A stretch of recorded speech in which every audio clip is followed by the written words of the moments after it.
Well, first I'll build a clay plug that's pretty close to the size of the model.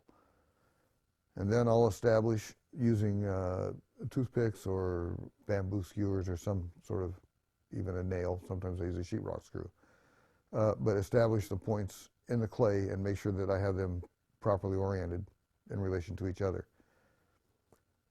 And once those are in place, they build a three-dimensional grid would be the way to look at it. So any feature that you're going to be making will be in a certain relationship to that grid. So you can tell that this eye is between this point and that point.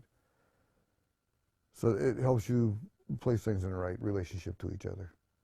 So it's pretty important. If you're really trying to do a real serious studio portrait and you want to get it done quickly and be pretty sure you're right and have something to refer to if you begin to have trouble, then taking the measurements is a really important thing to do.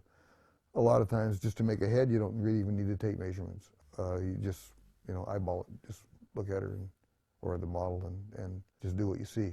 But if you do that and you start to get lost, things aren't working, not making sense, and you don't have measurements, it's real hard to figure out where it went wrong. If you have the measurements, it's pretty easy to catch yourself, see what you're misreading, and get everything back in the right configuration.